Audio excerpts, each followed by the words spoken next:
తాజాగా తిరుమల లడ్డూ వ్యవహారం ప్రపంచవ్యాప్తంగా ఆగ్రహ జ్వాలలను రేకెత్తించింది. మనందరికీ తెలుసు, వైసీపీ హయాంలో ఏదైతే పవిత్రమైనటువంటి ఆ దేవదేవుడు వెంకటేశ్వర స్వామి లడ్డు కల్తీ జరిగిందని తెలిసిందో అప్పటి నుంచి ప్రజల్లో ఒక తెలియని మనోవేదన అయితే వచ్చింది. ప్రపంచవ్యాప్తంగా హిందువులందరూ జగన్మోహన్ రెడ్డి మీద తీవ్ర ఆగ్రహం వ్యక్తం చేస్తున్నారు. అయితే దాని నుంచి తప్పించుకోవడానికి వైసీపీ విశ్వ ప్రయత్నం చేస్తుంది. కొడాలి నాని అయితే ఏకంగా అది ప్రసాదం కాదు, ఒక ఆహార పదార్థం, తింటే ఏమవుద్ది, కల్తీ ఆహార పదార్థం తిన్నామని బాధపడొద్దు అంటే కల్తీ జరిగిందని కొడాలి నాని ఒప్పుకున్నాడు. పైగా అది ప్రసాదం కాదంట, ఆహార పదార్థం అంట. అంటే దేవుడి ప్రసాదాన్ని అంత చులకన చేసి మాట్లాడాడో మనం చూడవచ్చు. ఇకపోతే తమ్మినేని సీతారాం మాజీ స్పీకరు, సీనియర్ నేత కూడా, ఈయన ఇంకొక మెట్టు దిగజారి అది కల్తీ జరగటం అంటే ఆవు పాలల్లోనే కల్తీ ఉందంట. అంతేగాని పాపం ఏఆర్ సంస్థ ఏమీ కల్తీ చేయలేదంట. వాళ్ళకి అపం సొంపం తెలియదంట.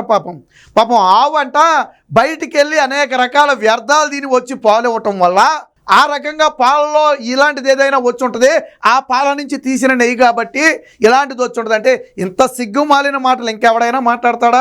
ఏదో సినిమాలో చెప్తారు చూడండి, ఎరా బాబు పాలలో ఏంటి నీళ్ళ శాతం ఎక్కువ ఉన్నట్టుందంటే ఆ ఆవు నీళ్ళు ఎక్కువ తాగిందిలేండి, అందుకే నీళ్ళు ఉన్నాయి, నీళ్ళ శాతం ఎక్కువ వచ్చిందని ఏదో చెప్తాడు. అది సినిమాలో నవ్వుకోవడానికి బాగుంటుంది.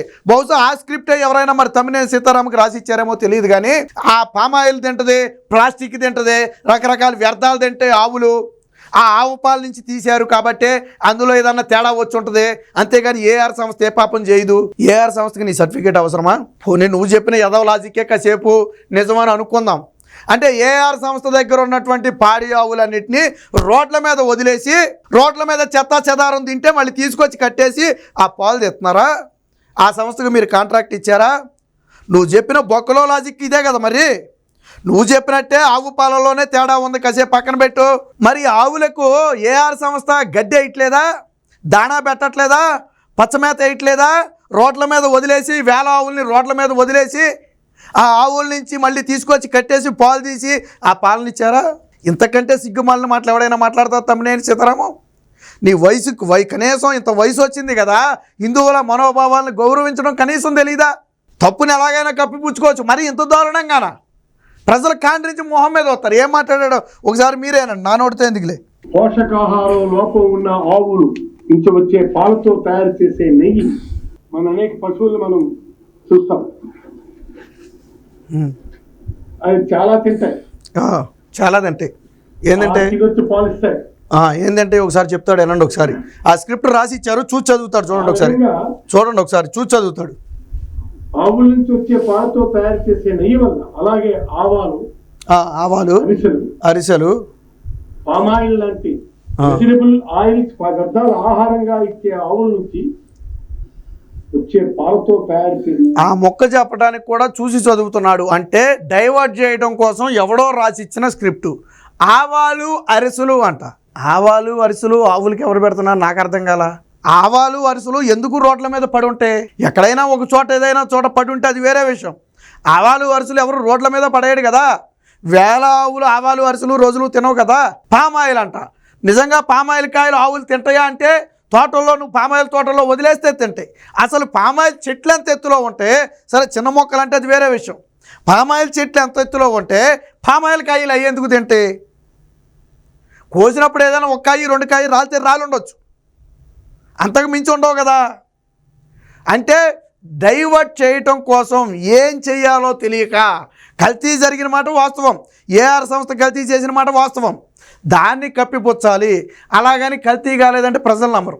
ఎందుకంటే లడ్డూ టేస్టు భక్తులకు తెలియదా? ఇప్పుడు మీరు నేను అబద్ధం ఆడవచ్చు, ఓకే, పోనీ వాళ్ళు చెప్పింది నిజం అనుకున్న 70 లడ్డు అద్భుతంగా ఉంది అందాం.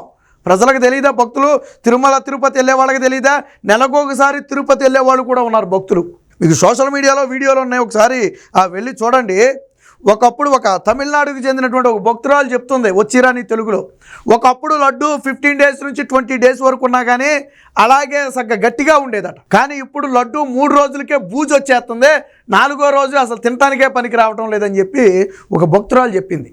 ఏది వైసీపీ హయాంలో. మళ్ళీ ఇప్పుడు తాజాగా లడ్డు కొంచెం స్వచ్ఛంగా కనపడుతుంది, ఇప్పుడు బాగుంటుందేమో చూడాలని చెప్పి చెప్తుంది. అంటే మనం ఎంత డైవర్ట్ చేసినా ప్రజలు డైవర్ట్ అవ్వరు. కానీ తమ్మినేని సీతారాం లాంటి ఒక వ్యక్తి ఆవు గడ్డి తినట్లేదు, ఆవు దానా తినట్లేదు, రోడ్ల మీదకి వెళ్ళి చెత్తా చెదారం తింటుంది. కాబట్టి ఇంకో మాట కూడా చెప్పాడు అందులో, ఈ వీడియోలో ఒక ముక్క లేదనుకుంటా, కొన్ని ఆవులకు పూర్తి స్థాయిలో మేత వేయరు, అలాంటి ఆవులకి అంటే కడుపు నిండా మేత వేయని ఆవులకు కూడా పాలు తీస్తే అందులో రకరకాల ఇది వస్తాయి అని ఆ ముక్క కూడా చెప్పినట్టున్నాడు. ఈ వీడియో ముక్కలు అయితే లేదు, అది కటింగ్లో పోయినట్టుంది. అంటే ఇదంతా కూడా కేవలం డైవర్ట్ చేయటం కోసమే. మీరు యాక్సెప్ట్ చేస్తారా? కొడాలి నాని చెప్పిన మాట కానీ తమ్మినేని సీతారాం చెప్పిన మాట కానీ మీరు యాక్సెప్ట్ చేస్తారా? కొడాలి నాని ఏమన్నాడు, మీరు నెయ్యి కలిసిన పదార్థం తినమని బాధపడొద్దు అన్నాడు. అంటే అది ప్రసాదం కాదంట, కల్తీ జరిగిందని ఒప్పుకున్నాడు, తిన్నందుకు బాధపడొద్దని కొడాలి నానియే చెప్తున్నాడు. అలాగే ఇప్పుడు తమ్మినేని ఏమంటున్నాడు, ఆవులు ఇచ్చే పాలలో తేడా ఉంది కానీ నెయ్యిలో తేడా లేదంట. ఎంత దౌర్భాగ్యమైన పరిస్థితి ఇది. ఏఆర్ డైరీ అనేది ఎలాంటి పాలు తీస్తుంది అనేది తమ్మినేని సీతారామే చెప్పాడు. ఒకవేళ ఆయన చెప్పిందే నిజమని అనుకుంటే ఆ ఆవులన్నిటికీ ఏఆర్ డైరీ మేత ఇట్లా రోడ్ల మీద వదిలేస్తున్నారు, అవి చెత్త చెదారం తిని పాలెత్తుంది. ఆ పాలతో వచ్చినటువంటి నెయ్యిని తిరుమలకు పంపారు. నువ్వు అదైనా ఒప్పుకోవాలా? నువ్వు చెప్పిన లాజిక్ కరెక్ట్ అయినా ఏఆర్ సంస్థ కాంట్రాక్ట్ ఇచ్చింది మీరే కదా, కాదని అయితే చెప్పరు కదా. ఏఆర్ సంస్థ మీద ఆల్రెడీ క్రిమినల్ కేసు నమోదు చేశారు. ఏఆర్ సంస్థ కాంట్రాక్ట్ ఇచ్చింది మీరే కదా. మరి గడ్డి కూడా వేయలేని సంస్థకు, ఆవులకు గడ్డి కూడా వేయలేని సంస్థకు మీరు ఎలా కాంట్రాక్ట్ ఇచ్చారు? స్ట్రైట్ కోసం నువ్వు చెప్పిన ఎదవ లాజిక్ని పట్టుకునే నేను ప్రశ్న అడుగుతా. కనీసం ఆవులకు గడ్డి వేయలేని ఒక సంస్థకు, గడ్డి వేసి ఆవుల నుంచి పాలు తీయలేని ఒక సంస్థకు మీరు ఎలా కాంట్రాక్ట్ ఇచ్చారు? ఒప్పుకుంటారా దీన్ని? నువ్వు చెప్పింది కరెక్ట్ అయితే నువ్వు ఈ లాజిక్ ఒప్పుకోవాలా, లేదంటే మీరు నెయ్యి కల్తీ జరిగిందని ఒప్పుకోవాలి. నువ్వు చెప్పిన దానికి కట్టుబడతావో లేదా వాస్తవానికే కట్టుబడతావో నీ ఇష్టం. భక్తుల మనోభావాలంటే గౌరవం లేదు. ప్రజలు గొర్రెలు, మనం ఏది చెప్పినా నమ్ముతారు పెచ్చోళ్ళ ప్రజలు. ఎంతమంది పల్లెటూరులలో ప్రజలకు తెలియదా? ఏదో నువ్వు చెప్పే సామెత ఎట్టుందండి, నేను ఎందా చెప్పినట్టుగా ఆవు నీళ్ళు ఎక్కువ తాగితే పాలు పలచగా ఉంటాయి అన్నట్టు ఉంది నువ్వు చెప్పిన ఎదవ లాజిక్. పచ్చగడ్డ ఎక్కువ తింటే పాలు పచ్చగా వస్తాయి, ఎండుగడ్డ ఎక్కువ తింటే పాలు గోల్డ్ కలర్లో వస్తాయి. నువ్వు బయట వేస్ట్ తినటం వల్ల ఇలాంటి పాలు ఇచ్చిందని చెప్తున్నావే.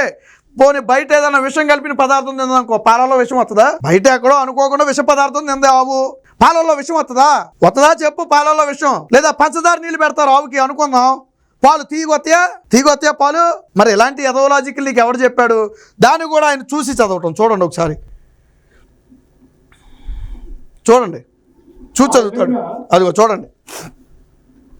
ఆవుల నుంచి వచ్చే పాలతో తయారు చేసే నెయ్యి వలన, అలాగే ఆవాలు, అవిసెలు, చూడండి అది చూసి, పామాయిల్ లాంటి వెజిటబుల్ ఆయిల్స్ పదార్థాలు ఆహారంగా ఇచ్చే ఆవుల నుంచి వచ్చే పాలతో తయారు చేసినటువంటి నెయ్యి.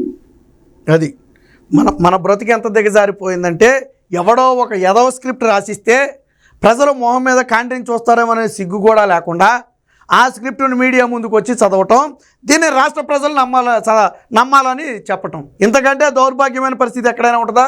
వైసీపీ నేతలు ఎంత దారుణానికి ఒడిగట్టారు, ఎన్ని దారుణాలు చేస్తున్నారు అనడానికి ఇదే ఉదాహరణ. ఖచ్చితంగా తమ్మినేని సీతారాం చేసిన వ్యాఖ్యల పట్ల ఈరోజు హిందువుల తీవ్ర ఆగ్రహావేశాలు ఉన్నాయి. ఖచ్చితంగా కోట్లాది మంది భక్తులకు తమ్మినేని సీతారాం తక్షణమే బహిరంగ క్షమాపణ చెప్పాలి.